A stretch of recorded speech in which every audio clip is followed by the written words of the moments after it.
Hoy Kylie, halika nga rito. Bakit po, Ma? Sino ba yung tinitingnan niyo dyan sa labas ng bintana? Di yung pinsan mong si Leilani. Tingnan mo nga ang suot, wala nang itinatago sa katawan. Bakit ba kasi hinahayaan lang siya ni Tita Nami mo na magsuot ng ganyang mga sexy na damit? Lalo na po sa university na pinapasukan namin. Puro lalaki ang kasama. Ang landi. Hindi na ako magtataka kung isa sa mga araw na ito lumobo ang tiyan niyan. Sayang lang ang pagpapaaral ng mga magulang niya sa kanya. Hindi man lang inisip na mahirap ang trabaho ng mga magulang niya. Sinasabihan ko naman siya bilang nakakatanda niyang pinsan. Pero siya pa ang nagagalit at pakikialam daw ang pagmamalasakit ko sa kanya. Yung mga ganyang tao wala nang pag-asa at walang mararating.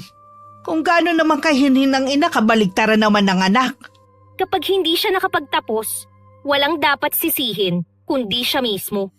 Oo nga. Hay nako, tsaka na nga tayo magkwentuhan, baka malate pa ako. Sana sa susunod makasama na kita sa pagsisimba. Opo, Ma. Sa susunod makakasama na ninyo ako. Kailangan ko lang talaga kasing mag-review Sana gayahin ka ng pinsan mong si Leilani. Isang huwarang anak at estudyante. Asa pa kayo? Puro kalandian lang naman ang alam nun. Sa bagay nga.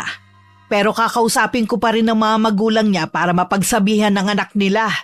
Baka kasi hindi rin nila alam ang ginagawa ng pinsan mo Ang mga taong puro negatibo ang puna sa kapwa ay may tinatagong sariling insecurities. Kung palapintas ka, huwag magtataka kung ikaw din ang babalikan ng masasakit na salita. Magandang araw sa iyo, Miss Gwen, at sa lahat ng mga taga-subaybay ng inyong channel. Isa rin po ako sa masugid niyong taga-subaybay at gusto kong magbahagi ng aking karanasan. Ako po si Leilani, 25 years old at tubong bataan. Kasalukuyan po ako may trabaho at kapisan ko pa rin ang magulang at mga kapatid ko sa bahay. Ang ibabahagi ko po ay tungkol sa kamag-anak namin. Nasimula pa lang mainit na ang dugo sa amin ng pamilya ko. Siguro ang isa sa dahilan nila ay hindi kami nakakaangat kumpara sa iba naming kamag-anak. Noon kasi isa lang kasambahay ang nanay ko. At construction worker naman ang ama ko at minsan sumasideline din siya sa pamamasada ng tricycle para maitaguyod kaming tatlong magkakapatid. Kuya Boyong! Oh, Josie, galing ka ba ng simbahan? Hindi ba halata? Ay, oo nga pala, may misa ngayon. Ginabi ka yata. Tinapos na kasi namin yung trabaho ngayon. Mabuti nakita kita ngayon. Si ate Nami ba lingguhan pa ang uwi? Oo. Minsan nga hindi pa nakakauwi kasi hinihintay niya na lang yung sahod. Ano ba yung sasabihin mo sana sa akin? Tungkol kay Leilani. Huwag ka na magtaka kung hindi siya makapagtapos ng pag-aaral. Uy, bakit mo naman nasabi yan? Hindi mo ba nakikita kung paano manamit ha? Wala nang itago sa katawan Sabi pa ni Kylie, puro lalaki daw ang kasama niya sa university nila. May tiwala naman ako sa anak ko. At saka hindi naman yata tamang husgahan mo lang ang isang tao batay sa kung paano siya manamit at kung sino mga nakakasama niya. Nagpapaalala lang ako. Dahil tingin ko dahil sa kaabalahan niyo sa trabaho, nakakalimutan niyo ng gabayan ng mga anak ninyo. Puro pa naman babae. Ay, salamat kung nagmamalasakit ka sa anak ko. Huwag ka mag-alala. Kahit abala kami ni Nami sa trabaho, hindi kami nagkukulang sa pangaral sa mga anak namin. Mabuti naman. Mahirap na kasing mabuntis ng maaga. Sayang ang hirap niyong mag-asawa, makapag-aral lang silang magkakapatid. Nasa sala kaming magkakapatid nang dumating si Itay. Sabay-sabay pa kaming tumayo para salubungin siya at magmano. Bilang panganay sa akin nakatoka ang pagluluto at iba pang gawain sa bahay. Nakaluto na ako ng hapunan namin at hinihintay na nga lang ang pagdating ng aming ama. Kahit mahirap lang ang buhay namin kumpara sa ibang kamag-anak, tinuruan naman kami ng mga magulang namin na makontento sa kung anong meron lang. Pagkatapos ng hapunan, ang dalawa kong nakababatang kapatid na nagpresenta na maghuhugas ng mga pinggan. Binalikan ko naman ang librong binabasa ko. Bigla naman tumabi sa akin si Itay. Akala ko gusto lang niyang maupo sa tabi ko. Ang sipag mo talagang mag-aral Imbis na nagpapahinga ka na lang. Ayoko po kasing makalimutan kong inaral namin nung mga nakaraan eh. Ay, tama yan, anak. Wala naman kasi kami maipamamana kundi ang makatapos kayong magkakapatid para hindi kayo matulad sa amin ng inay nyo. Tutuparin po namin ng mga kapatid ko ang pangarap nyo ni Inay. May tiwala naman ako sa inyong mga anak ko Salamat po tayo sa sakripisyo ninyo para sa amin. Lalo na po sa akin na iginagapang nyo para lang makapag-aral sa kolehiyo. Aminin man natin o hindi, palala na ang mga tao ngayon. Ang respeto nila nakabase na sa kung ano ang katayuan mo sa buhay. Ayoko lang na maranasan ninyo ang maliitin ng ibang tao. Ang madalas naman pong gumagawa niyan ang mismong kamag-anak natin.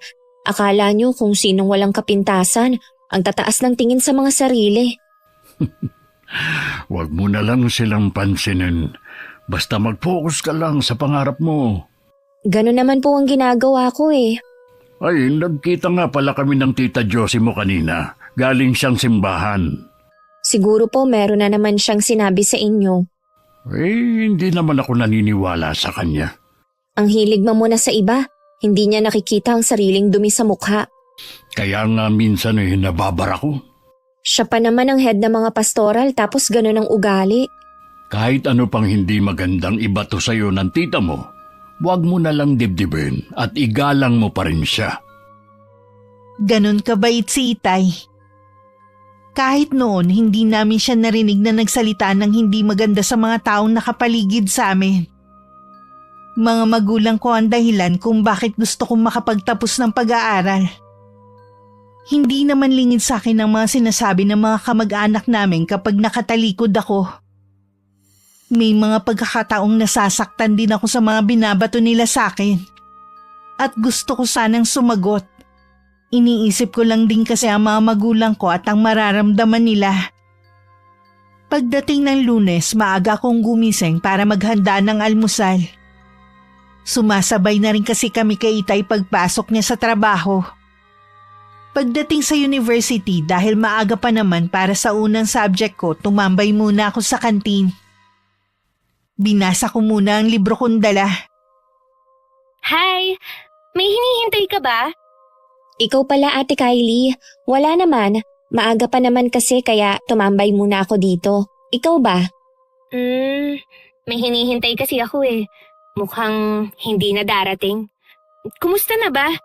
Hindi mo yata kasama ang mga tropa mo? Mga busy na rin ang mga yon. Kaya lang naman kami nagkakasama kapag nagsabay-sabay ang bakante naming oras. Naku, mag-ingat ka ha. Baka mamaya hindi ka makapagtapos dahil sa pakikipagbarkada mo.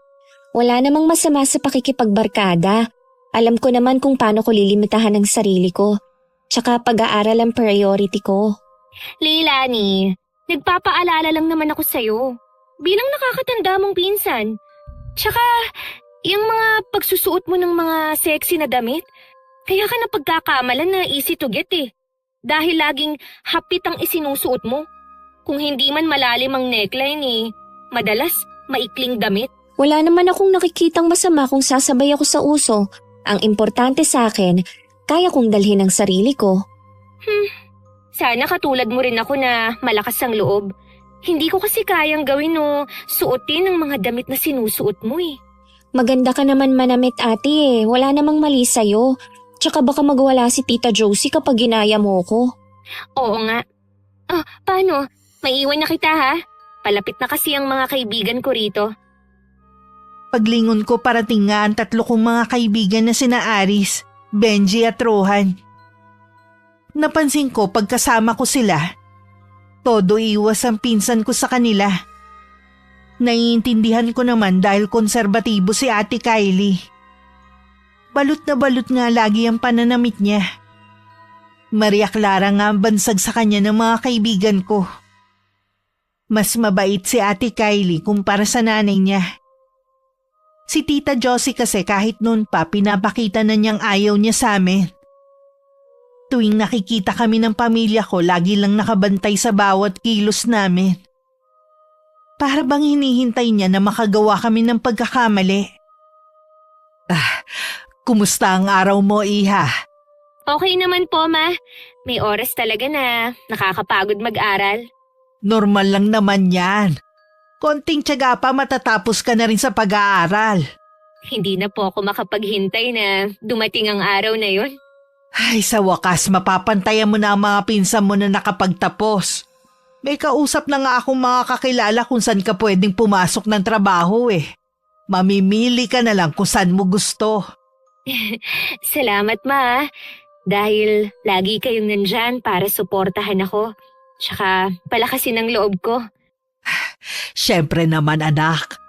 Lagi kami nandito ng papa mo para ibigay lahat ng mga pangangailangan mo.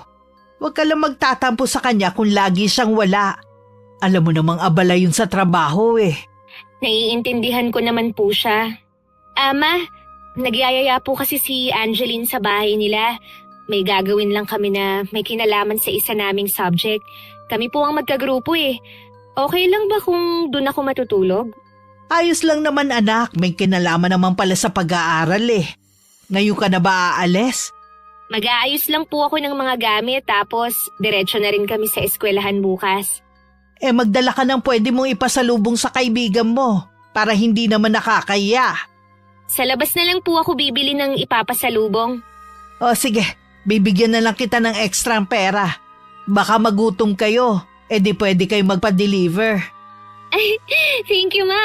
Ang bait niyo po talaga. Walang kamalay-malay si Tita Josie na meron palang ginagawang milagro ang anak niya. Tuwing nagpapaalam ito na makikitulog sa kaklase. Masyado kasi siyang abala sa pakikialam sa buhay ng iba. At madalas kami ng pamilya ko ang lagi niya napupuna. Katulad na lang ng araw na yon. Naabutan niya ako sa labas ng bahay. Dahil mainit, nakasando lang ako at maiksing short na maong. Ano ba yung suot mo, Leilani? Kita na yan singit mo ah. Dito ka pa talaga nakatambay, harap lang ng kalsada itong inyo. Hindi naman po ganun kaiksi ang suot ko. Mainit po kasi kaya nakasando lang ako. Ano ba kasi ang ginagawa mo dito sa labas ha? May parcel po kasi akong hinihintay, Tita Josie. Tumawag kanina, mukhang bago lang dito magde-deliver. Kaya inaabangan ko na para hindi na maligaw. Ay sus, nagagawa mo pa talagang umorder online wala ka pa namang trabaho. Gagamitin ko naman po yun sa pag-aaral ko. Kung totoo yan, pwede naman siguro manghiram ka na lang sa mga kaklase mo. Kesa naman gumastos pa ang mga magulang mo. Napag-usapan na rin naman namin ito ng mga magulang ko. Hanggat kaya po nilang ibigay ang mga pangangailangan namin, ibibigay nila. Oo na. Ayan na yata yung magdi-deliver Bilisan mo nang kunin ang order mo na makapasok ka na sa bahay nyo. Ako ang naaasiwa sa itsura mo Dahil may kalakasan ng boses ni Tita Josie, may ilan tuloy na kapitbahay namin na nakarinig. Hindi ko tuloy maiwasang mapahiya. Kaya nang iabot ng delivery man ng parcel ko at mabayaran ko yun, kulang na lang takbuhin ko ang papasok sa amin. Habang tumatagal, lalong nadadagdagan ng sama ng loob ko sa kanya. Kung pwede lang sana na hindi ko na lang siya makita. Kaya lang nakatira lang kami sa iisang barangay. Hanggat kaya ko, iiwasan ko na lang siguro siya. Bakit nag-iisa ka rito? Kayo po pala, Tay. Nagpapahangin lang po ako. Malayo pa lang ako'y nakita na kitang malalim ang iniisip. Ni hindi mo nga naramdaman ang paglapit ko bakit ba? May problema ba? Wala po akong problema, Tay. Huwag mo nang ipagkaila. Kilala kita, Leilani. Alam ko po na pagod na kayo sa paghahanap buhay. Ayoko nang dumagdag sa alalahanin ninyo. Hindi lang ang paghahanap buhay ang obligasyon namin sa inyo bilang magulang.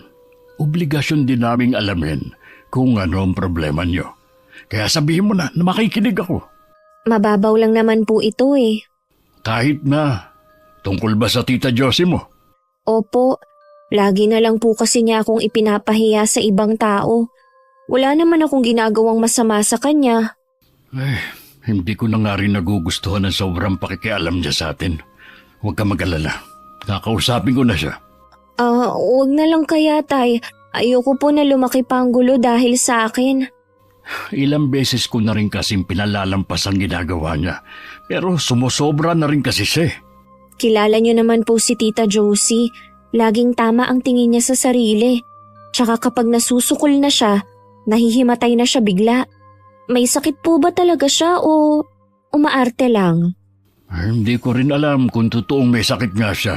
Wala naman kasi akong nababalitaan na naospital siya dahil nagkasakit. Palagay ko po dahilan na lang na yun para hindi siya managot. Nakakapikon na po kasi minsan eh. Mabuti pa.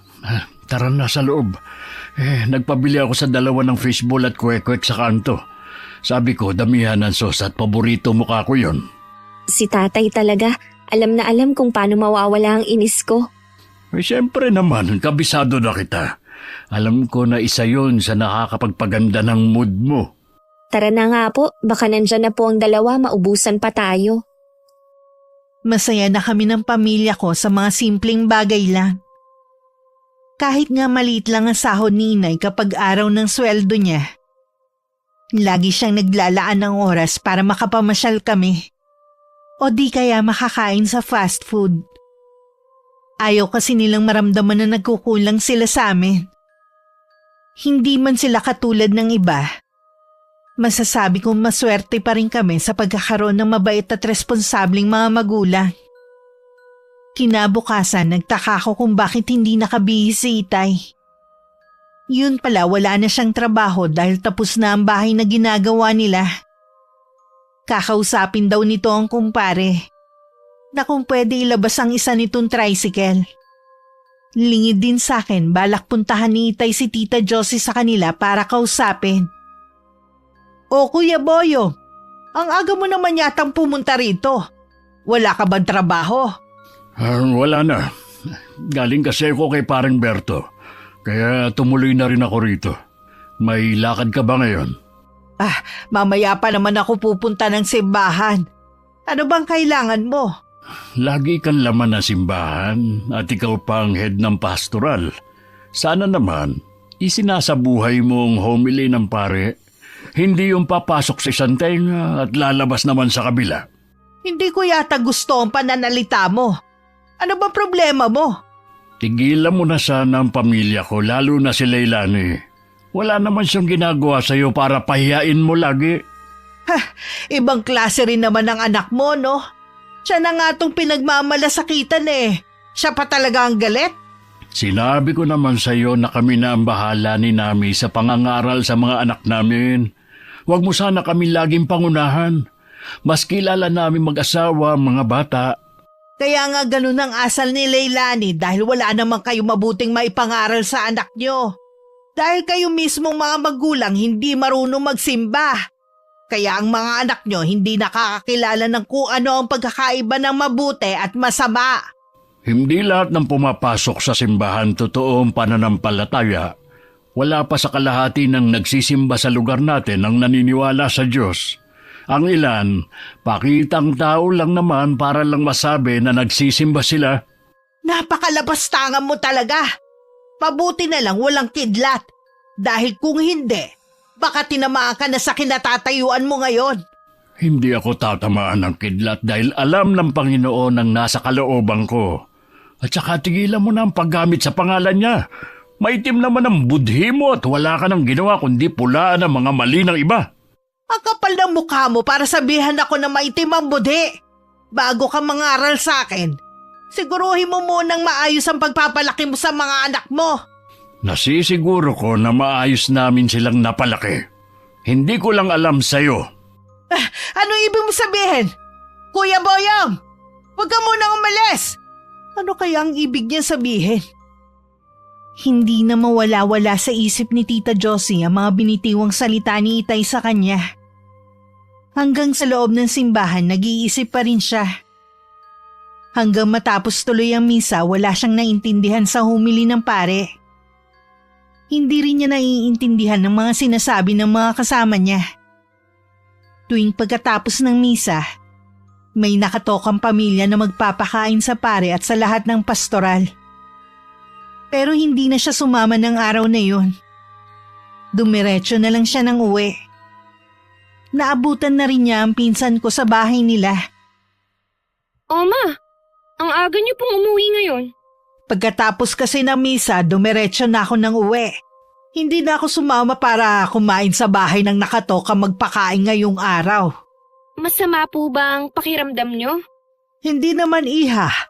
Kanina pa kasing umaga ako wala sa mood eh. Bakit naman po? Sinira kasi ng Tito Boyong mo ang araw ko. Ano po ba ang ginawa niya? Ayun, ipinagtanggol ang anak niya. Hindi niya matanggap na malaswang manamit ang pinsan mong si Leilani. Ay nako, natural na ipagtanggol niya dahil anak niya. Pero sana, wala siyang masasamang sinabi sa inyo. Eh yun na nga eh. Hindi ko matanggap na sasabihin niya yun sa akin ng harap-harapan. Ako na regular na nasa simbahan tapos sila mag-anak kahit kailan eh. Hindi man lang makaalala na magsimba. Dito pa lang sa lupa eh, sinusunog na ang mga kaluluwa nila. Nako, itaga mo sa bato. Hindi magtatapos yung pinsan mong yun. Sa asta pa lang niya, siguradong magbubuntis yun ng walang ama. Kapag nangyari po yan, tsaka lang maaalala ni Tio Boyong ang mga binitiwan niyang salita sa inyo. Hindi man lang nila naiisip na nag-aalala lang kayo kay Leilani. Halata naman na naliligaw na ng landas eh. Kaya nga eh, mabuti na lang hindi ka katulad ng pinsan mo. Hindi ka lang maganda at matalino. Malinis ka ring babae. Wala nang katulad mo sa lugar natin, no? Dahil po lagi kayong nandyan para gabayan ako. Lagi ko pong isinasabuhay ang mga pangaral nyo. Eh dapat naman talaga ganun ang mga magulang. Hindi katulad ng Tito Boyong at Tita Nami mo. Dahil sa naging pagtatalo ni na Itay at Tita Josie, parang nagkaroon na ng lamat ang relasyon nila bilang magkamag-anak. Bali wala naman yun sa aking ama. Sa kabila ng kung ano-ano pang pinapakalat ng pinsan niya.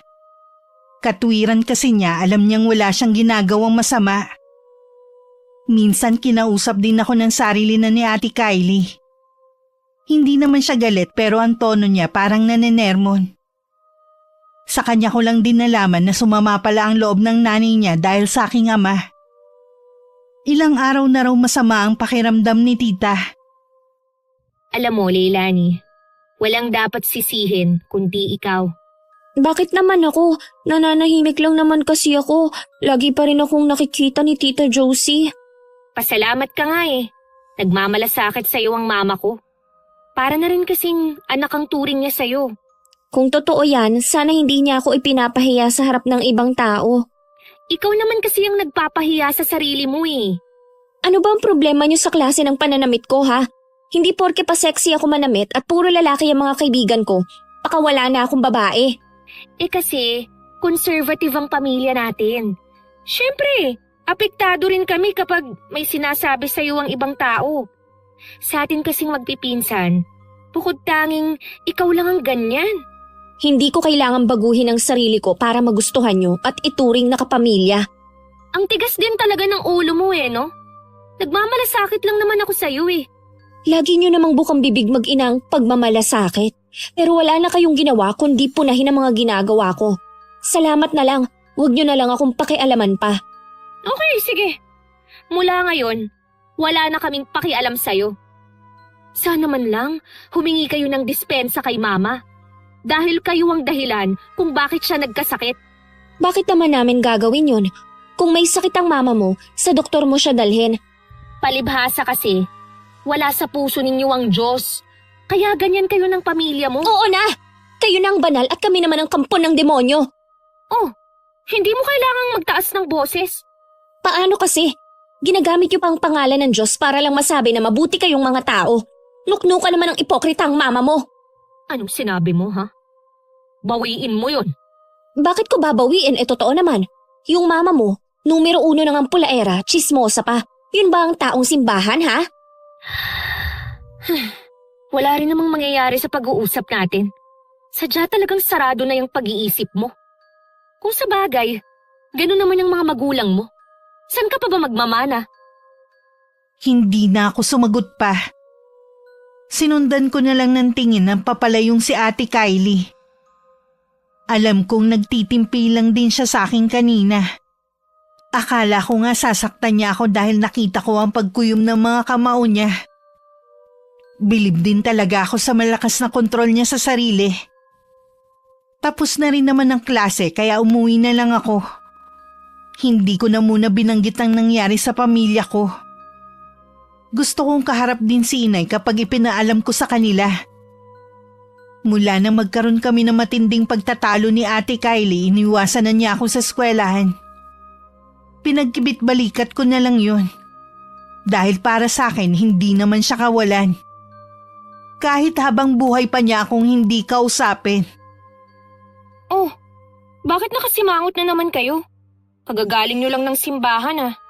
Naiinis kasi ko kay Maring Tere eh. Akala mo kung sino siyang magaling sa diskusyonan kanina. Nagagalit po ba kayo dahil nasapawan niya kayo? Paano kasi ayaw niya akong pagsalitain kanina? Ang daldal niya kasi, gamunggo lang naman ang utak na meron siya. Yung bibig pwede nang sabitan ng kaldero sa haba. Ay nako, ikaw talaga mama. O bakit totoo naman ah? At yung mga filingera niyang mga anak, grabe magsuot ng damit. Hindi naman bagay ang dress. Kaya nga po, tuwing nakikita ko silang magkakasamang mag-iina, hindi ko maiwasan na matawa sa mga itsura nila. Hindi ko nga alam kung paano siya naging pastoral eh. Hindi naman ganun kalalim ang pananampalataya niya. Ma, magpapaalam po sana ako sa inyo eh. Birthday po kasi ni Elsa. Pwede po ba akong pumunta? Teka, napapadalas yata ang pag-alis mo ah.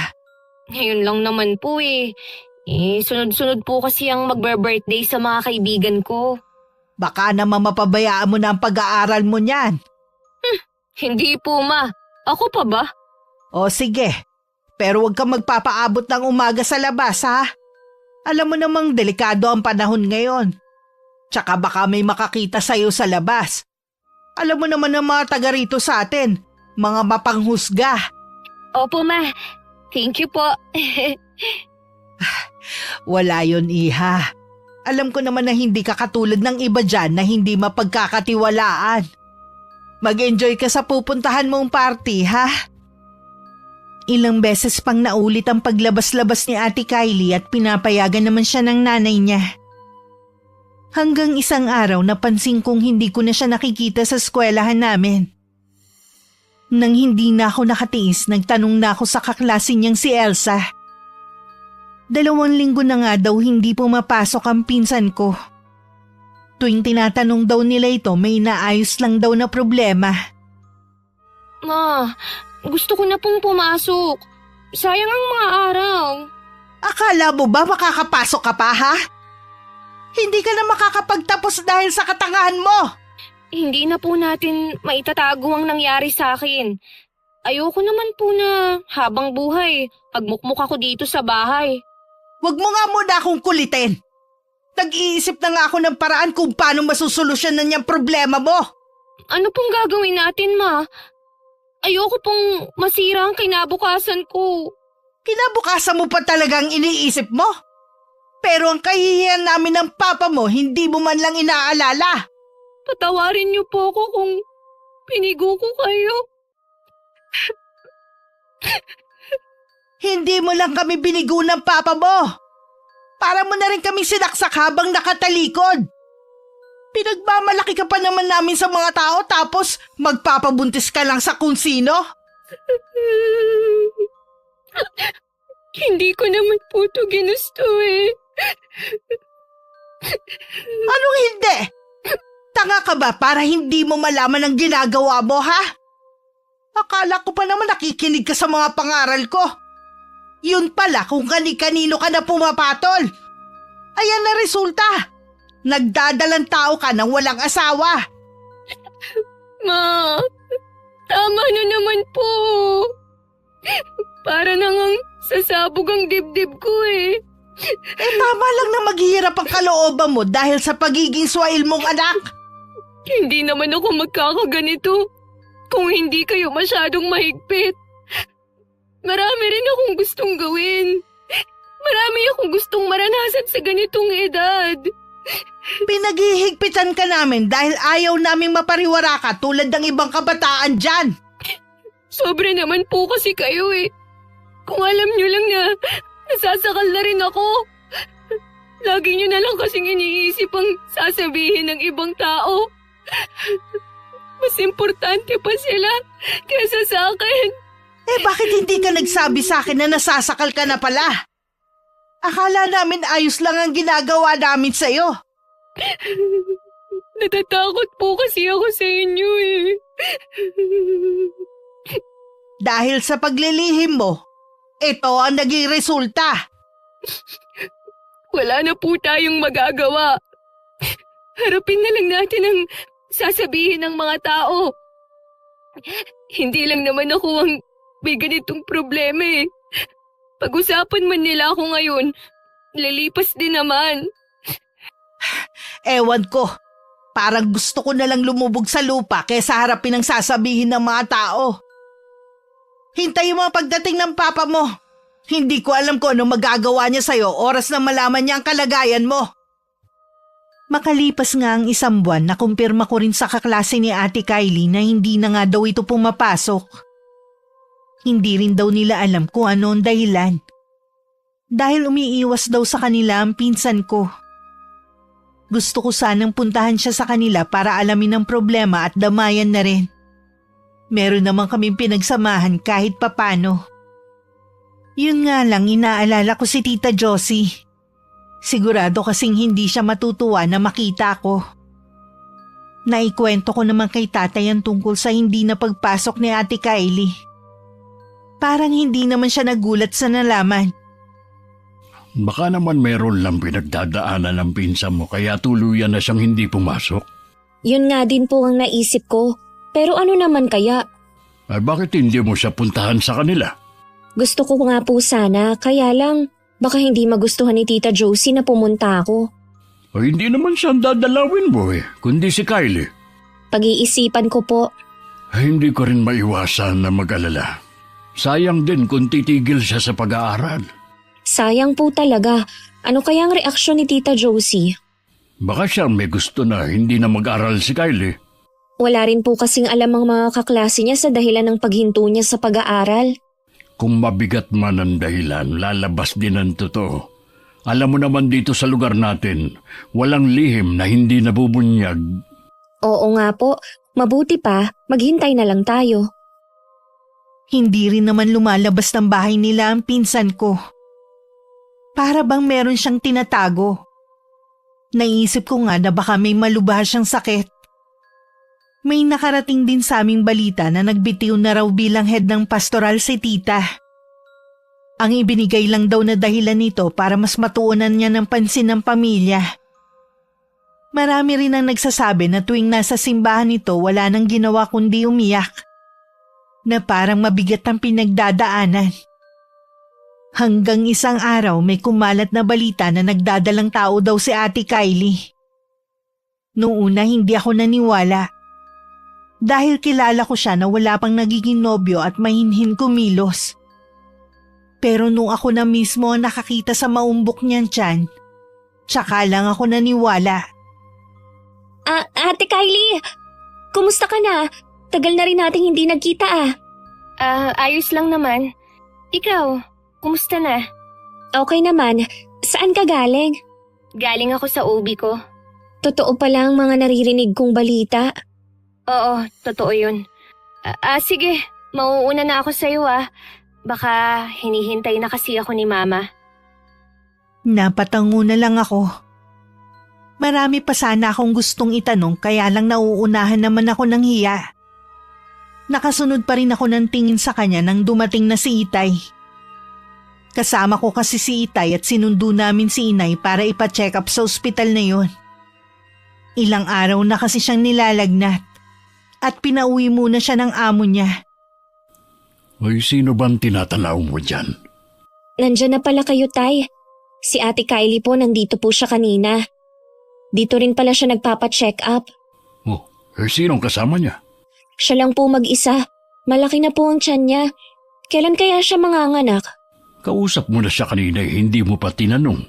Nahihiya naman po ako magtanong. Parang siya tuloy ang nagbayad sa mga pinagkagawa ng mama niya. Oo nga po, naalala ko kung paano niya ako pagsalitaan na baka hindi ako makapagtapos ng pag-aaral dahil nabuntis na. Yun pala, sa anak niya mangyayari. Ay, sana naman ay maging aral na yun sa kanila.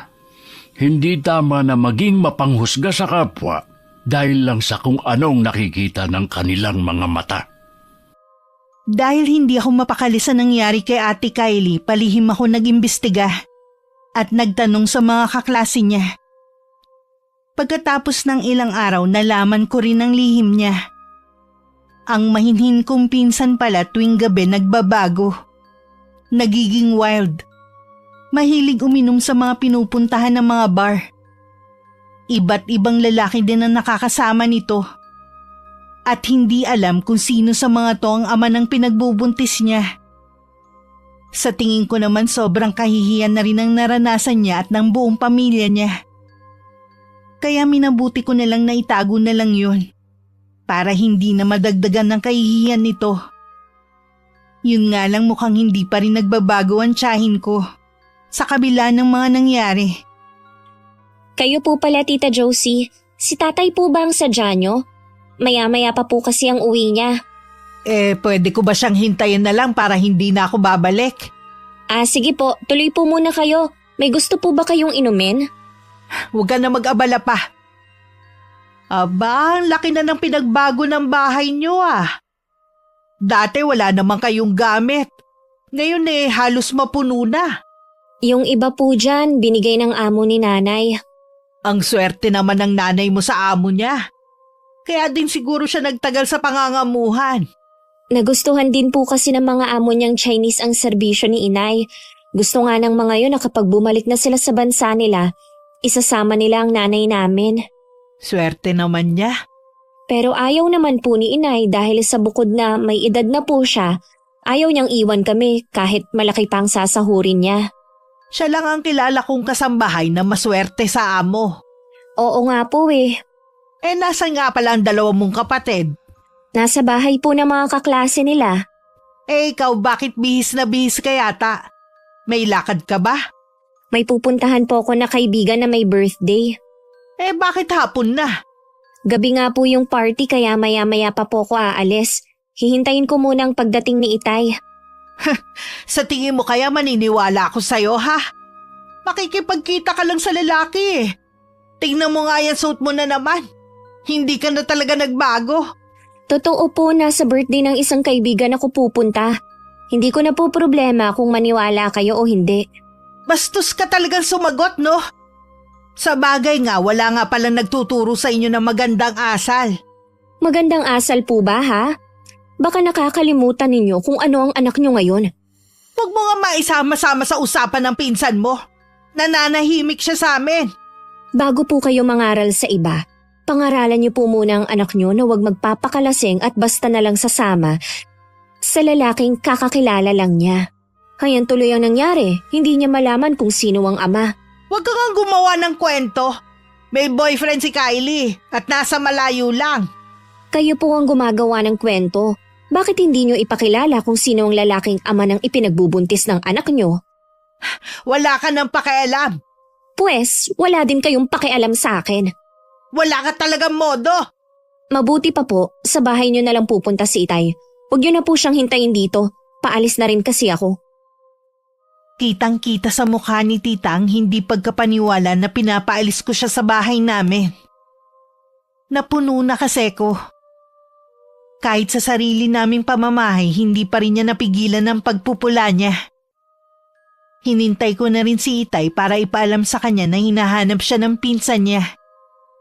Sinabi ko rin sa kanya nangyaring pagtatalo sa pagitan namin ni Tita Josie. Baka kasi kapag nagkita sila, baliktarin ako nito. Ay, pambihira talagang babae yun. Dito pa talaga sa loob ng bahay natin. Pasensya na tay ha, nasagot ko na po siya eh. Anak, hindi tama na sumagot sa mas nakakatanda sa iyo. Pero alam ko naman na nangatwirang ka lang sa tiyahin mo. Tay, ano po bang kailangan sa inyo ni Tita Josie? Ang totoo niyan, lahat kami hinihinga ng tulong ng tita mo. Wala na palang trabaho ang tito mo eh. Wala rin silang ipon para sa panganganak ng pinsan mo. Pero ang gusto niya, ilihim sa mga taga rito na wala na silang pera. Ganun na nga ang kalagayan nila, sobrang taas pa ng tingin niya sa sarili. Dahil sa ginawa niya, para tuloy nagdadalawang isip na akong bigyan siya ng tulong. Ayaw din nga ng nanay mo dahil noon pa minamaliit na ng tita mo ang pagiging kasambahay niya. Bahala po kayong magdesisyon sa bagay na yan. Pera niyo naman po ang ipangtutulong niyo eh. Hoy, di ba alis ka ngayon? Hoy, hahatid na kita sa sakayan. Tinatamad na po kung umalis eh. Huwag kang magpa-apekto sa tita Josie mo. Ay sige na, mag-ayos ka na at ihahatid na rin kita. Inayos ko muna ang sarili ko bago sumunod kay Itay. Hindi na ako ulit magpapa-apekto sa lahat ng sasabihin ni tita. Kapag nagsabi na naman siya sa akin ulit ng kung ano-ano, lagi kong ipamumukha sa kanya ang ginawa ng anak niya. Samantala, dumating si Tita Josie sa kanila na nagpupuyo sa galit na hinanap ang anak. Natagpuan naman niya itong kalalabas lang ng banyo at bagong ligo. Isang malakas na sampal ang hindi na niya napigilang ipadapo sa mukha nito. Nagulat naman si Ate Kylie sa lakas ng sampal ng ina. Maluha-luha pa siyang napatingin sa mukha ng ina na namumula sa galit. Ma, bakit niyo po ako sinampal? Kung hindi ka lang buntis, higit pa dyan ang gagawin ko sa'yo. Kahit paulit-ulit ka maligo, hindi na magiging malinis ang pagkatao mo. Akala ko po ba, napatawad na ninyo ako. Bakit nagagalit na naman kayo? Dahil hanggang ngayon, hindi mo pa sinasabi kung sino ang ama na magiging anak mo. O bakit ka tumahimik? Sa dami ba ng sinamahan mo, hindi mo na alam kung sino sa kanila? Para kang pakawalang babae. Patawarin mo ko, Ma. Huwag mo akong hahawakan. Nandidiri ako sa'yo. Huwag naman po kayong ganyan. Mas kailangan ko kayo ngayon. Alamin mo muna kung sino ang ama ng dinadala mo. Baka sakaling mawala ang galit ko. Paano po? Hindi ko alam. Humanap ka ng paraan. Nagawa mo nga magpabuntis eh. Hindi ko nga po alam kung paano. Tsaka, wala na po akong balita sa kanila. Sino pa nakakaalam ng katangahan mo, ha? Sino pa? Ang alam lang po ng mga kaklase ko, yung pagpunta namin sa bar, tsaka yung pakikipag-date ko. Malamang sa kanila nagtanong ang pinsan mong si Leilani. Ano pong sinabi niya sa inyo? Kung kani-kanino ka raw sumasama kapag nalalasing. Kaya hindi mo alam ang ama ng magiging anak mo. Bakit kailangan pa niyang alamin ang bagay na yun? Ano ba ang pakialam niya? Kaya niya siguro inalam para may pagkalat niya. Gusto niyang gumanti sa atin. Paano po kung ipagkalat nga niya sa lugar natin? E di itatanggi mo. Alangan namang aminin mo yung katangahan na ginawa mo. Mababa na nga ang tingin sa'yo ng mga tao eh. Lalo pang bababa oras na malaman nila kung paano ka nabuntis. Kausapin ko po kaya siya. Para ano pa? Hindi na nga rin ako umaasa na tutulungan tayo ng Tito Boyong mo eh. Isa pa yan sa pinoproblema ko. Ang gagastusin sa panganganak mo. Malay niyo naman po, makahanap agad ng trabaho si Papa. Hindi naman po siya humihinto sa paghahanap eh. Sana nga magdilang anghel ka. Dahil hindi ko na alam ang gagawin ko. Ay, bakit ba sunod-sunod na kamalasan ang nangyayari sa atin? Ikaw at ang anak mo yata ang nagdala ng kamalasan sa bahay na to eh. Pagkahatid sa akin ni Itay, hindi rin niya natiis na hindi puntahan si Tita Josie. Gusto pa rin niya magpaabot ng konting tulong. Si Ate Kylie ang nagbukas ng pinto nang kumatok siya at nagpatuloy. Halatang kagagaling lang sa pag-iyak ang pinsan ko pero hindi na nag-usisa si Itay. Agad niyang hinanap ang mama nito. Masama po kasi ang pakiramdam ni Mama mula nung dumating kanina. Ay, ganun ba? O di sa'yo ko na lang ipaabot ang tulong ko. Maraming salamat po sa inyo, Tito Boyong.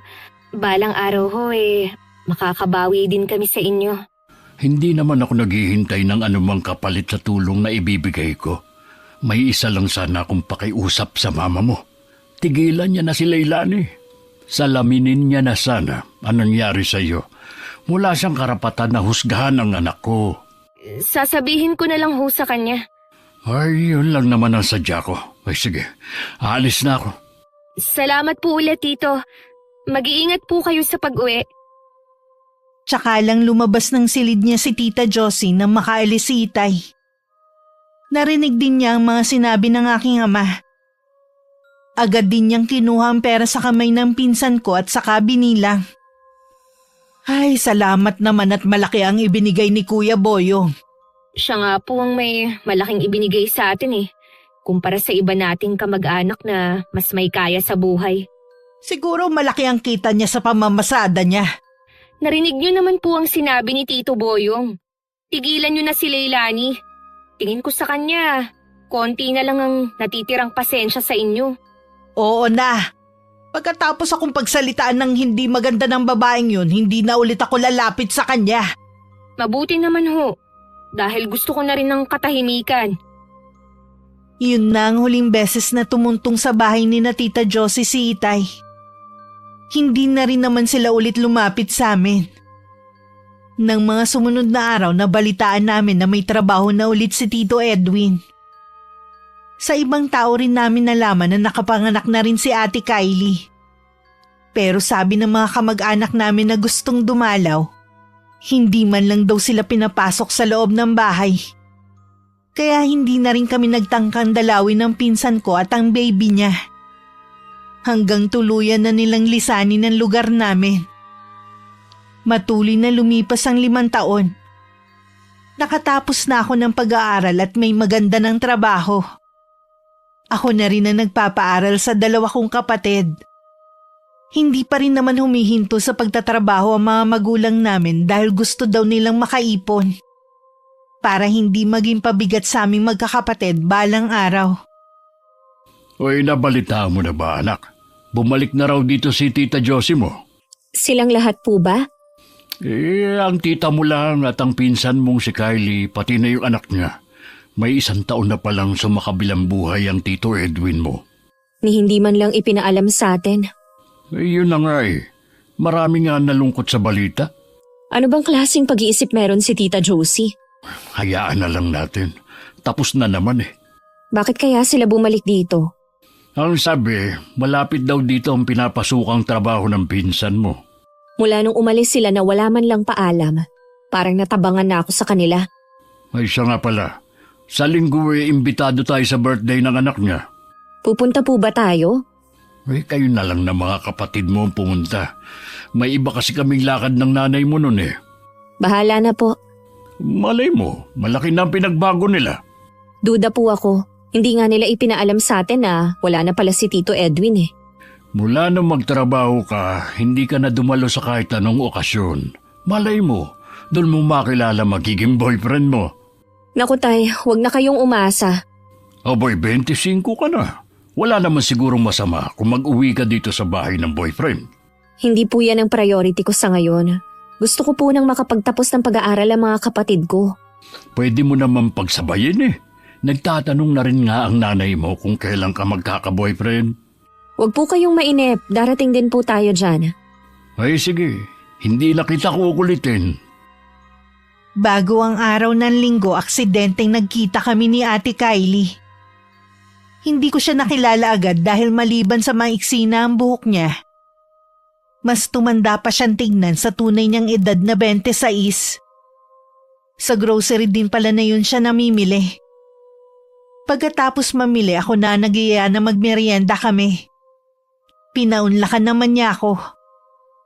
Napansin ko mula kanina wala na siyang ginawa kundi hagurin ako ng tingin. Akala ko nagagandahan siya sa akin.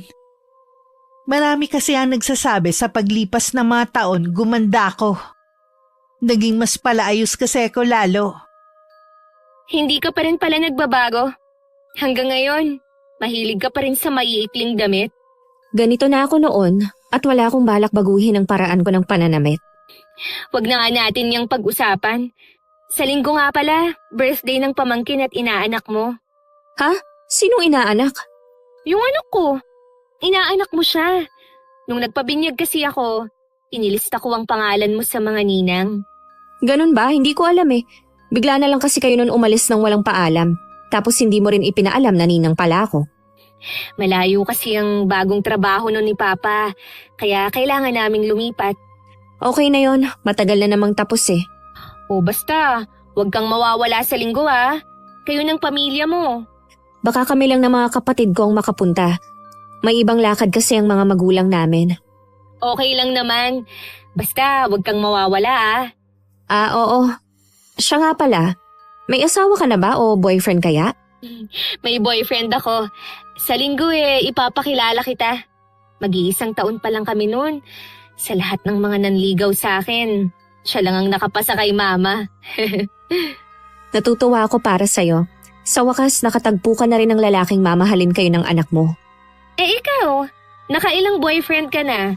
Buti hindi ka nagbuntis. Naku, wala pa akong nagiging boyfriend mula nung nag-aaral ako. Oh, talaga? Parang imposible naman.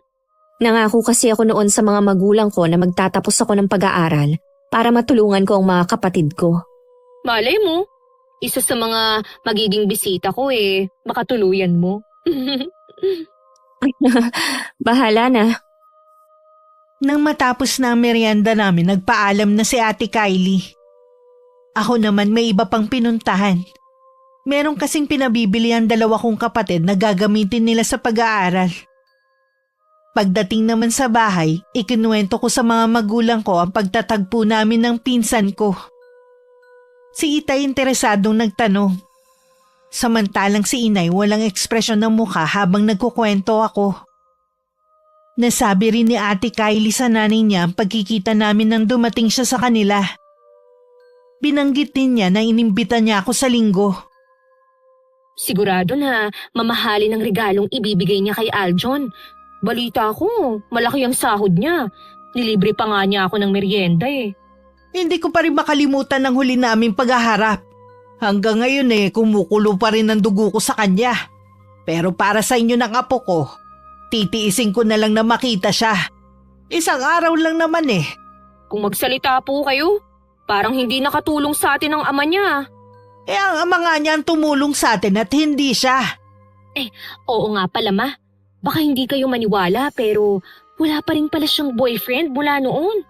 Maniwala ka naman sa babaeng yun. Nagmamalinis lang siya. Yun nga rin po ang naisip ko Mabuti sana kung hindi nakikita ang mga lalaking nakakasama niya noon sa university. Swerte lang niya talaga na hindi siya nabuntis. Napaka-ipokrita talaga ng pinsan mong yun. Baka dahil sa kanya masisira na naman ang bawat araw ko. Sa linggo lang naman po kayo magkikita Pakisamahan na lang po natin para walang masabi ang ibang tao. Ano pa bang magagawa ko? Dumating ang araw ng linggo. Hindi rin sumama ang dalawa kong kapatid dahil nagbago ang isip. May lakad daw sila ng mga kaibigan. Pagdating ko sa bahay ng pinsan ko, napansin ko na formal halos lahat ng mga bisita niya. Hinanap ko ang mga kakilala ko pero wala sila. Mukhang hindi pa sila dumarating. Dress ang suot ko na hapit sa katawan ko na spaghetti strap. Naalala ko bigla na nakalimutan ko nga pala ang blazer sa upuan sa sala namin. Nang makita ko ng pinsan ko, lumapit siya sa akin. Pero biglang kumunot ang noo na matitigan ng suot ko. Hoy, Leilani! Ano ba yung suot mo? Hanggang dito ba naman sa birthday ng anak ko? Kapag umupo ka kita na sigurado yung singit mo. Pasensya ka na ha, nakalimutan ko kasi yung blazer ko. Para katuloy putahe kung titigan ng mga bisita. Desente naman tong suot ko Saan banda ha? Hapit na hapit ang damit sa katawan mo. At ang iksi nga Kita pa yung buong likod mo. At konting galaw pa, masisilipan ka na ng hinaharap. Ito nga palang regalo ko sa anak mo. Nasaan nga pala siya? Nasa kwarto pa. Binibihisan ni Mama. Doon ka nga muna sa sulok maupo. Ah, sige. Sa mga oras na yun parang gusto ko na lang umuwi. Bigla kasi akong nanliit sa harapan ng mga bisita na hindi ko naman kilala. Ang mga kalalakihan tuloy nagkaroon ng mali siyang tingin sa akin. Pasimple kong pinasadahan ng damit ko. Approve naman sa mga magulang ko ang damit na suot ko ngayon. Kaya alam kong hindi ito malaswa. Ilang sandali pa si Tita Josie naman ang namataan kong papalapit sa akin. Gaya ng reaksyon ni Ate Kylie, nakakunot din ang mukha nito. Tama nga ang sabi ni Kylie. Hindi ka pa rin nagbabago. Iha, bata ang may birthday, hindi matanda. Hindi naman siguro masama kung nagsuot ka ng disenteng damit. Nakikita mo ba ang suot ng mga bisita? Sana po sinabihan niyo ako kung ano ang dress code sa araw na to. Marunong naman po akong sumunod. Wala ka bang sentido, kumon ha? Bata nga ang may birthday Wala naman po akong nakikitang mali sa pananamit ko Ang isip niyo lang po ang marumi. Wala ka pa rin talagang pagbabago. Palasagot ka pa rin hanggang ngayon. Mas lalo na po kayo. Mas lalo pa nga pong lumala ang pagiging pulaera ninyong mag-ina. Mabuti pa, Iha, umuwi ka na lang kaysa masira ang okasyon. Pasensya ka na, Leilani, ha? May pagkakonserbatibo kasi ang mga bisita ko Ayoko naman na pagpiestahan ka nila. Sige, pero bago ako umalis, huhubaran ko muna kayo ng maskara para naman makilala kayo ng mga bisita nyo. Anong gagawin mo? Huwag kang gagawa ng eskandalo rito. Hindi mo magugustuhan ang gagawin ko sa'yo. Mga disente yung mga nandito. Halos lahat sila mga taga-simbahan. Os, talaga po ba? Ang lakas niyong pulaan ng klase ng pananamit ko. Buong pagkatao ko, hinusgahan niyo na.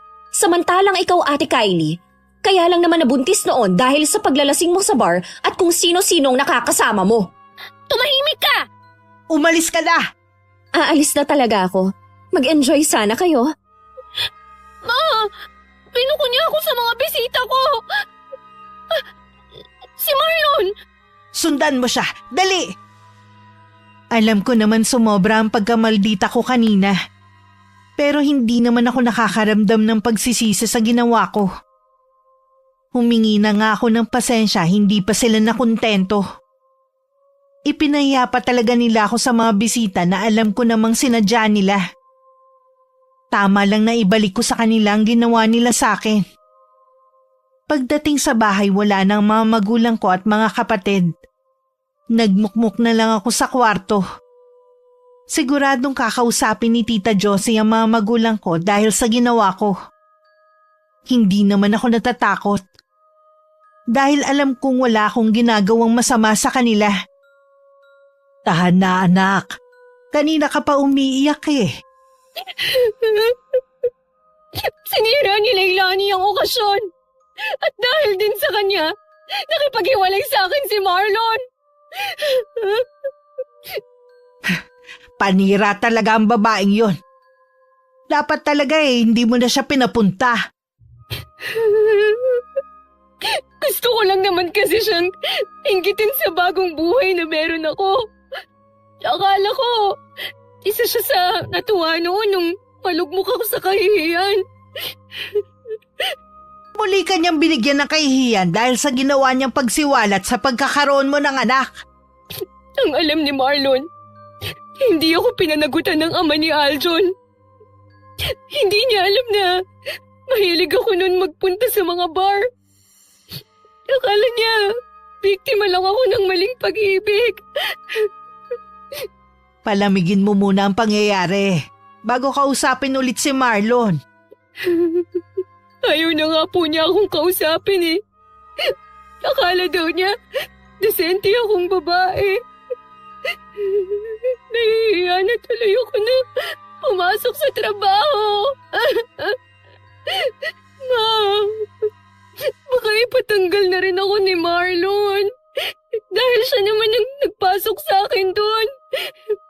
hindi naman talaga ako nakatapos. Walang dapat sisihin sa nangyari kundi ang pinsan mo. Tumanda siya sa akin.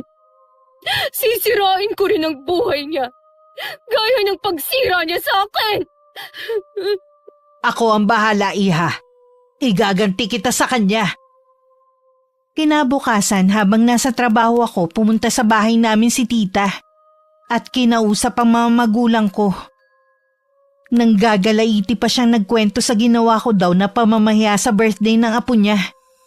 Hinayaan lang din muna siya magsalita. Wala talagang delikadesa ang anak niyo. Sigurado na may ginawa na naman kayo sa anak ko kaya siya nagalit. Maayos namin siyang tinanggap sa bahay kahit malaswa ang suot niyang damit. Disente ang mga bisita namin. Ang iba sa kanila kasamahan ko pa sa simbahan. Tama lang palang ginawa ni Leilani. Hinubaran niya kayo ng maskara. Masyado kasi kayong mga ipokrita. Nagmamalasakit pero bulok naman ang pagkatao. Anong sabi mo? Pilit niyong itinataas sa mga sarili niyo habang binababa niyo ang ibang tao. Tama na ang pagsisimba mo. Nakakahiya ka lang.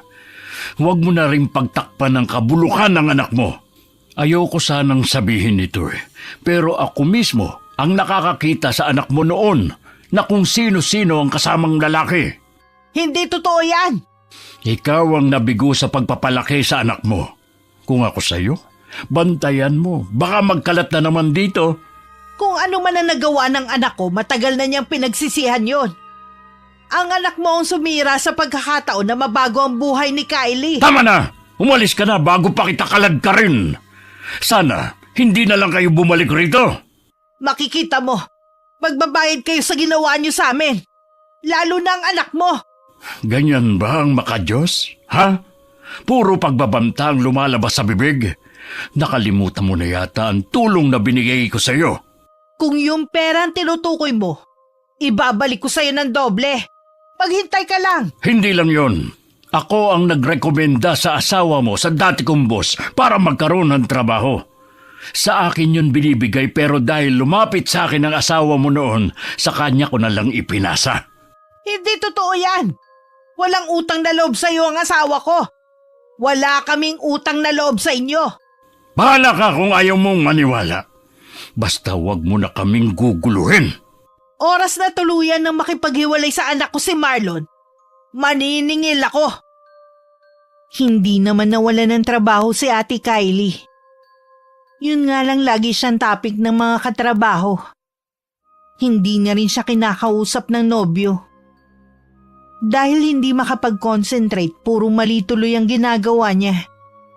Lagi siya napapagalitan ng kanyang boss. Dahil sa hindi pagkausap ni Marlon sa kanya, nahulog sa depresyon ng pinsan ko. Hanggang tuluyan na siyang umalis sa trabaho at malulung sa alak. Gusto mo ba talaga na patunayan kay Marlon na totoo ang sinasabi ni Leilani, ha? Totoo naman eh. Ang hirap ng magpanggap na mahinhin at hindi makabasag pinggan na babae. Ayoko nang magpanggap. Tigilan mo na nga yung paglaklak mo ng alak. Lalo tayong hindi magkakaintindihan yan eh. Pabayaan niyo na nga lang ako. Ito ang kailangan ko para makalimot.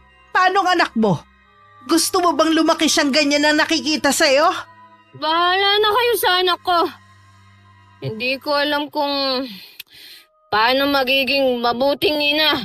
Kailangan mo pa rin magtrabaho. Dahil hindi naman sasapat ang pensyon ng ama mo sa ating tatlo. Pwede ba, Ma? Kahit ngayon lang. Tumahimik muna kayo. Naririndi na ako sa inyo eh. Lalo akong hindi makapag-isip eh. O sige, hahayaan na lang muna kita. Pero nakikiusap ako sa'yo, tigilan mo na ang pag-inom ng alak. Sa nakikitang pinagdadaanan ng anak, lalong tumindi ang galit na nararamdaman ni Tita Josie sa amin. Idagdag pa ang buhay nila ngayon. Kung ano-ano na ang pumapasok sa isip niya. Humanda ka sa akin, Leilani. Ipaparanas ko sa iyo ang sakit na nararanasan ng anak ko. Ilang araw din kinumbinsi ni Tita Josie ang pinsan ko na bumalik na sa trabaho pero nagmamatigas to. Umiiyak na rin ang anak niya dahil hinahanap ang kalinga ng isang ina. Hanggang hinayaan na lang ng tiyahin ko ang ginagawa ng anak.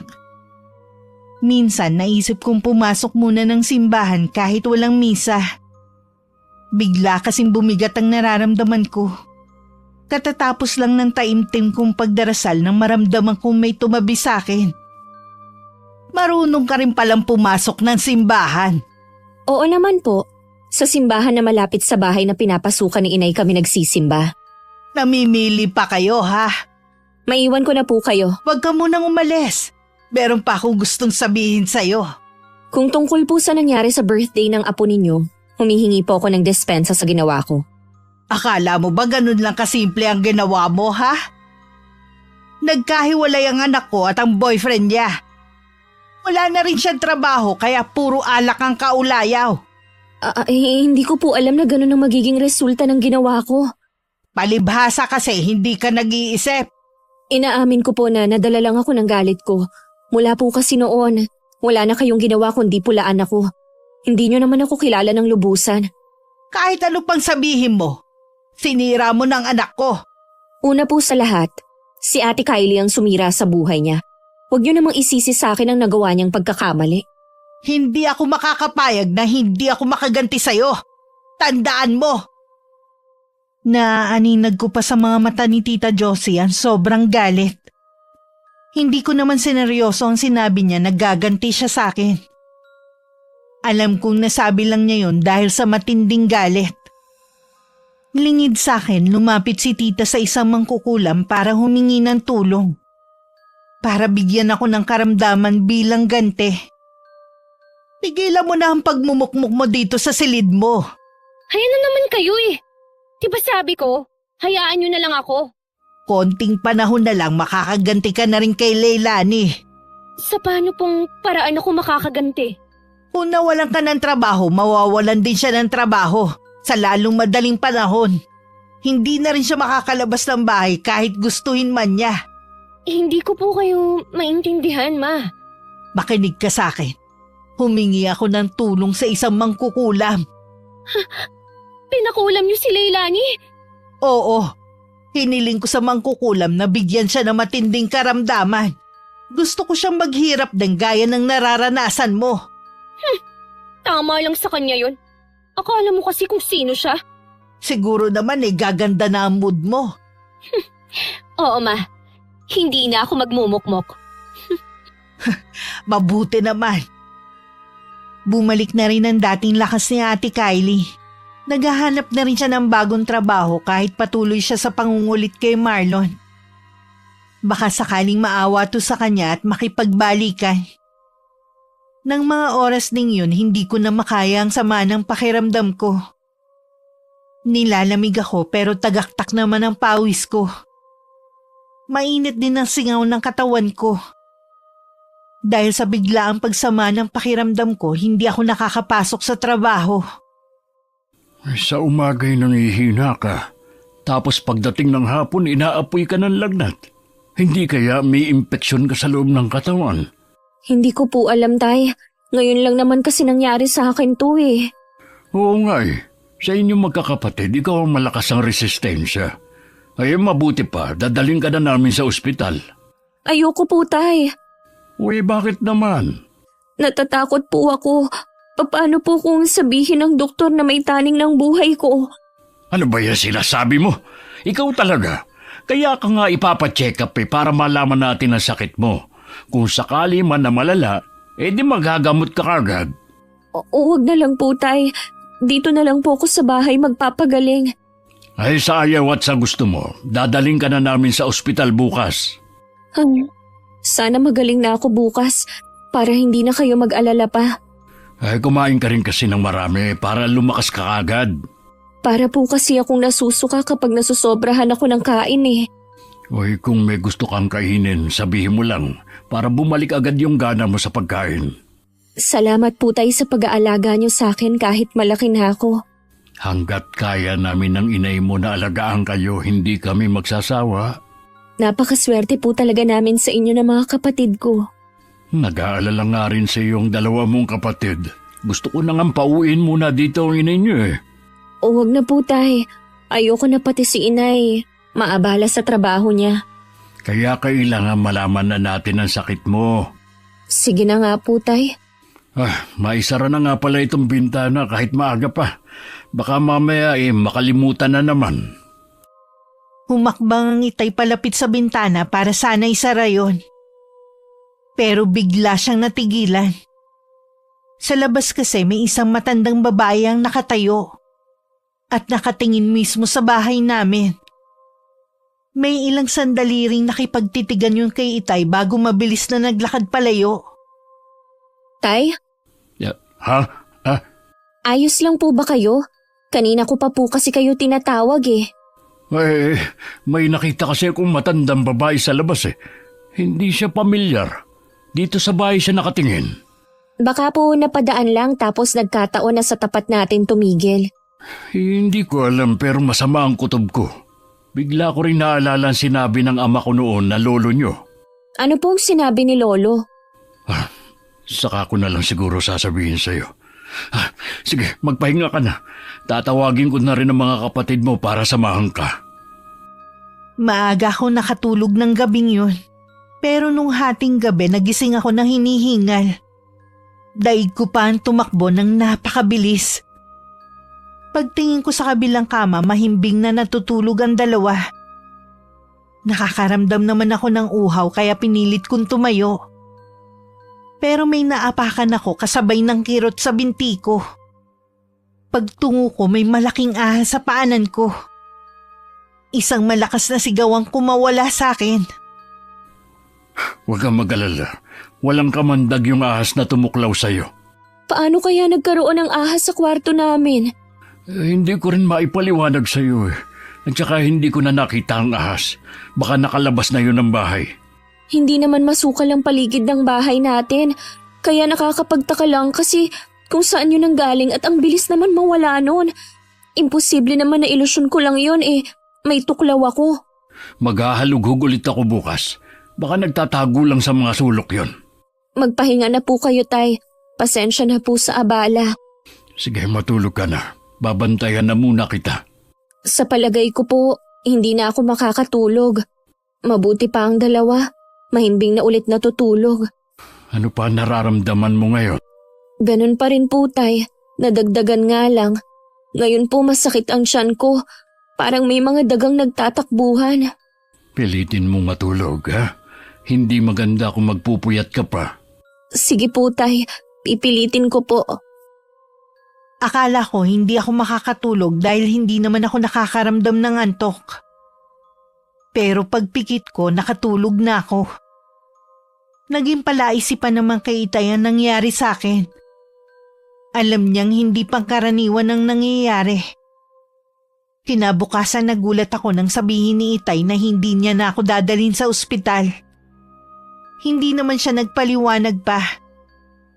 Samantala, muling bumalik si Tita Josie sa bahay ng mangkukulam para magdala ng mga hinihingi nitong kapalit ng pagtulong sa kanya.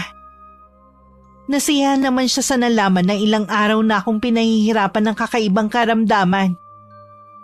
Oras na dalhin ako ng pamilya ko sa doktor, lalong lulubha ang sakit ko. Bakit parang hindi ka masaya sa ibinalita ko sa'yo, ha? Paano po kung mamatay si Leilani? Di mas lalong maganda. Hindi mo na siya makikita kahit kailan. Ma, akala ko po kasi tuturuan niyo lang siya ng leksyon eh. Mabuti na rin na mawala na siya ng tuluyan. Kapag ganyan kayo magsalita, para kayong hindi nanilbihan sa simbahan. Wag mo na nga ipaalala ang bagay na yan. Isipin mo na lang na ginawa ko to alang-alang sa'yo. Hindi na po ako natutuwa, Ma. Nakukonsensya na talaga ako. Ngayon pa, alisin mo na sa isip mo yan. Total, may trabaho ka na ulit. Doon mo na lang ituon ang atensyon mo at sa anak mo na rin. Meron din po pala akong sasabihin sa inyo. Ano yun? Nagkaayos na po kami ni Marlon. Mabuti naman kung ganon. Masaya ako para sa iyo, anak. Kailan kayo nagkabate? Kahapon lang po. Siguruhin mo na hindi na mauulit ang nangyari sa inyo. Huwag mo siyang bibigyan ng dahilan para magkagalit kayo. Nagpakatotoo lang po ako sa kanya. Lahat sinabi ko na para wala na akong itatago pa. Minsan nakakabuti din na maging totoo. Kaya nga po, sana kayo rin. Totoo naman ako ah. Tsaka ma, sana tumigil na kayo sa ginagawa nyo. Baka mamaya bumalik sa inyo ang ginagawa nyo kay Leilani. Hindi yan mangyayari. Huwag mo na lang akong pakialaman. Pero ma, Siya nga pala. Huwag na huwag mong babanggitin kay Marlon ang ginawa ko, ha? oo naman po. Wala akong pagsasabihan na kahit sino. Nagtataka ako kung bakit hindi pa rin ako dinadala sa ospital. Kahit ako alam kong malala na ang sakit ko. Kahit kasi paglunok ng tubig, napakahirap na sa akin.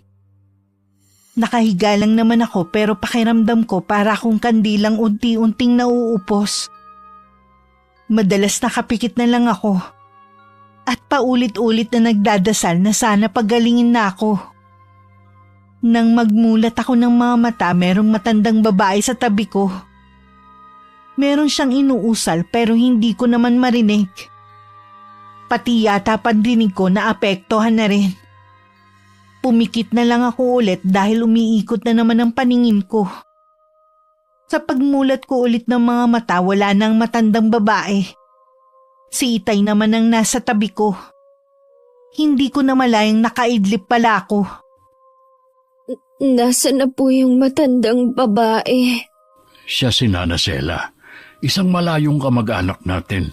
Nasa labas siya at nagsasagawa ng orasyon. Ano po ba siya? Isa siyang albularya. Siya ang makakatulong para gumaling ka. Ano po ba talaga ang totoo kong sakit? Noong una, nagkahinala ako na baka may kumukulam sa'yo. Naalala ko kasi ang sinabi ni Itay na mga sintomas na kinukulam ang isang tao. Lahat nasa iyo na. Kinukulam po pala ako. Wala ka ba nakakaaway sa trabaho mo? Wala po, Tay. Lahat sila kasundo ko. Sabi ni Nana Sela, kung wala ka daw nakakaaway, baka merong naiinggit sa'yo. 2 tao lang naman po ang may galit sa akin kahit noon pa.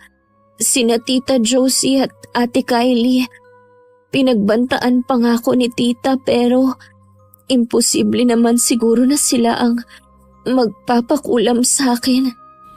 Oo nga, baka nga may lihim na nagagalit sa'yo sa trabaho. Malalaman po ba ni Nana Sela kung sino ang nasa likod ng lahat ng ito? Alam na niya, pinapaamin lang niya kung sino nag-utos sa mangkukulam. Ang galing pala ni Nana Sela. Gagaling na po kaya ako? Oo naman, konting tiis na lang anak ha? Mamaya kumain ka. Nagluluto ang inay mo ng sopas. Sige po, dahil luto ni Inay, pipilitin ko na kumain. Ganyan nga, labanan mo ang sakit na binigay sa'yo ng mangkukulam na yun.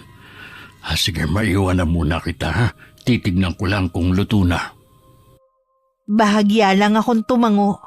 Nang makaalis si Itay, ipinikit ko muna ang mga mata ko. Ilang sandali lang nakarinig ako ng mga kaluskos sa loob ng silid ko. Alam kong hindi pa bumabalik si Itay dahil hindi ko narinig ang pagbukas ng pinto. Dahan-dahan akong dumilat. At ganun na lang ang panlalaki ng mga mata ko na makita ang napakaraming ahas sa silid ko. Tay! Tulungan niyo ako! May mga ahas dito!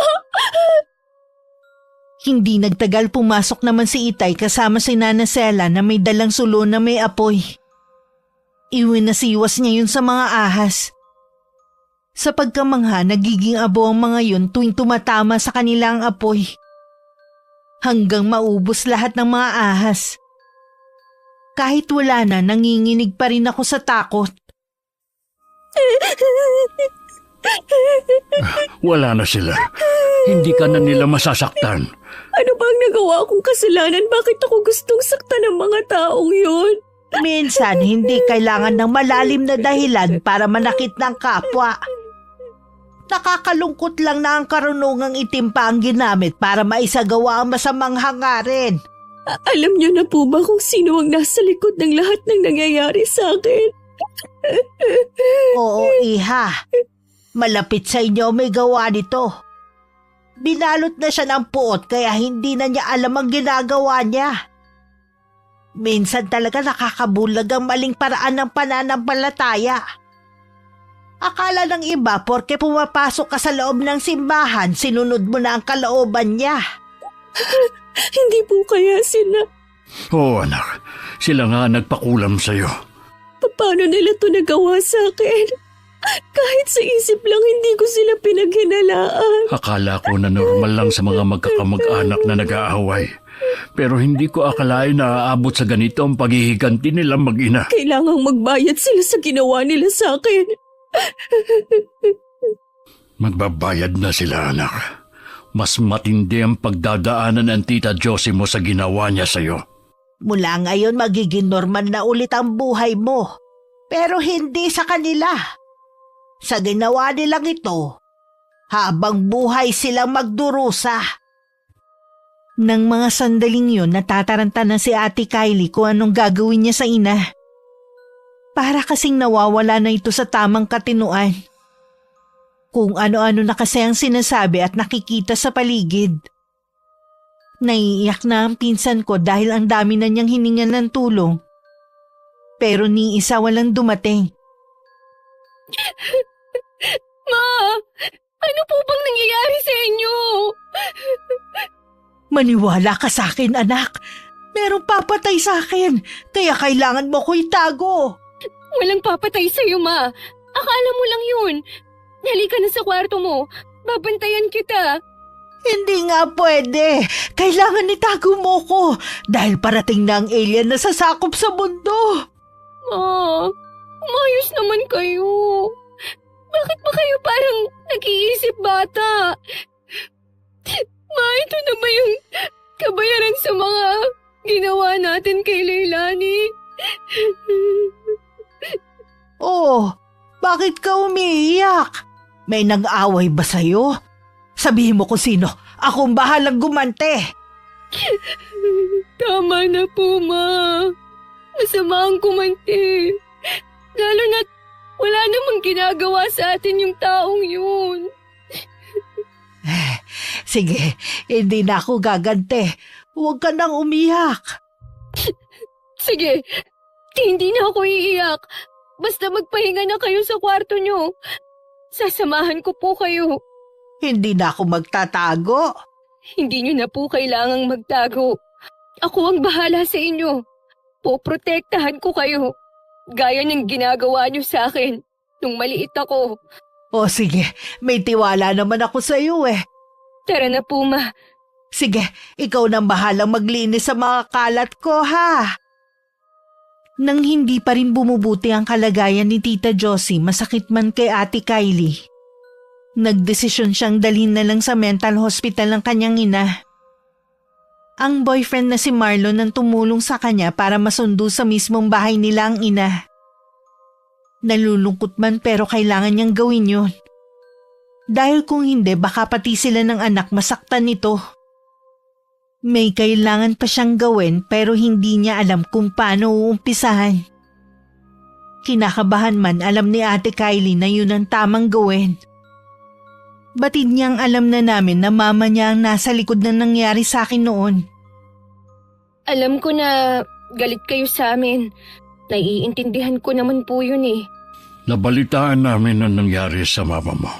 Kinalulungkot namin ang sinapit niya. Pinagbayaran lang po niya ang ginawa niya kay Leilani. Hangad ko pa rin na sana gumaling siya para makasama niyo mag-ina.